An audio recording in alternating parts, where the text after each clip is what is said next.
ఉమ్మడి రాష్ట్రంలో జరిగిన అన్యాయం అనుకోండి, తెలంగాణ రాష్ట్రం వచ్చిన తర్వాత తీసుకున్న నిర్ణయాలలో లేకపోతే ఆ నిర్ణయాల వల్ల లోపభూయిష్టమైన పరిస్థితులను చాలా సందర్భాల్లో ప్రస్తావించడం జరిగింది అధ్యక్ష.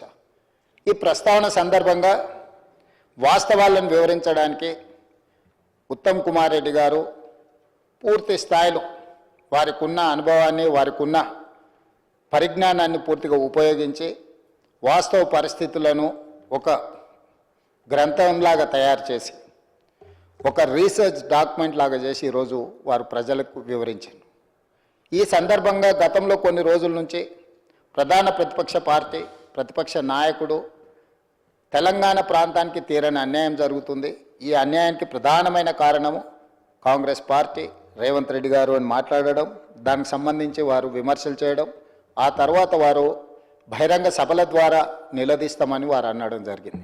అధ్యక్ష, ఆ నేపథ్యంలో సహచార మంత్రివర్గ సభ్యులందరితో నేను చర్చించిన వాస్తవ పరిస్థితులను చంద్రశేఖరరావు గారు దాదాపుగా 1980లో రాజకీయాలలోకి వచ్చి 1984-85లో మొదటిసారి శాసనసభ్యుడిగా, అక్కడి నుంచి 2025 వరకు 40-45 సంవత్సరాలు ప్రజా జీవితంలో ఉండి శాసనసభ్యుడిగా, రాష్ట్ర మంత్రిగా, పార్లమెంట్ సభ్యుడిగా, కేంద్ర మంత్రిగా, తెలంగాణ రాష్ట్రానికి మొదటి ముఖ్యమంత్రిగా అపారమైన అనుభవాన్ని గడించిండ్రు.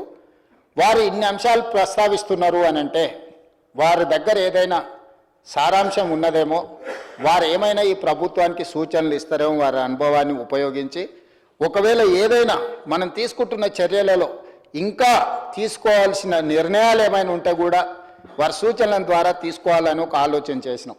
సహచర మంత్రులు అందరూ కూడా సూచన చేసిండ్రు, తక్షణమే మీరు శాసనసభ సమావేశాన్ని ఏర్పాటు చేయండి, మనము వారిని కూడా సభలో చర్చకు ఆహ్వానించడం ద్వారా వారి అనుభవంతో వారు గత పరిపాలనలో తీసుకున్న నిర్ణయాలు ఇవన్నీ ఏ రకంగా తెలంగాణకు ఉపయోగపడతాయి, మనం చేయబోయే నిర్ణయాలలో కూడా వారు ఏమైనా సూచనలు ఇస్తే తీసుకుందామని చెప్పి మా legislative affairs minister Sridhar Babu గారు, డిప్యూటీ సీఎం బట్టి విక్రమార్క గారు సూచన చేస్తే తక్షణమే మేము ప్రకటించినాం.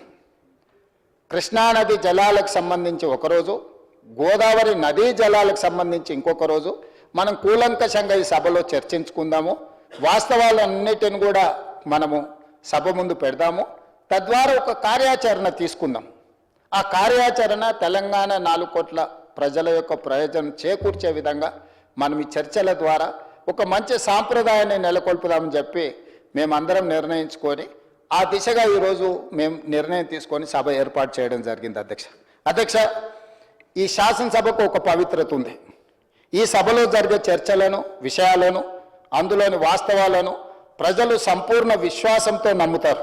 ఎందుకంటే ఇక్కడ అబద్ధానికి ఆస్కారం లేదు, మాటల గారడీలకు స్థానం లేదు.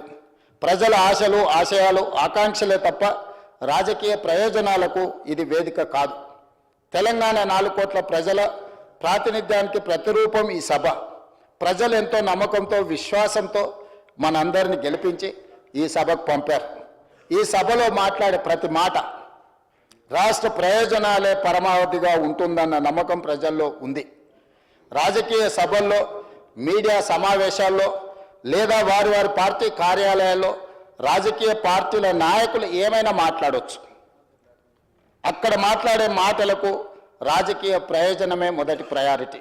కానీ ఇక్కడ మాట్లాడే, ఈ సభలో మాట్లాడే ప్రతి మాటకు ప్రజా ప్రయోజనమే మొదటి ప్రాధాన్యత. అది ఈ సభకున్న ప్రత్యేకత, పవిత్రత. ఇక్కడ ప్రతి మాట రికార్డులోకి వెళ్తుంది.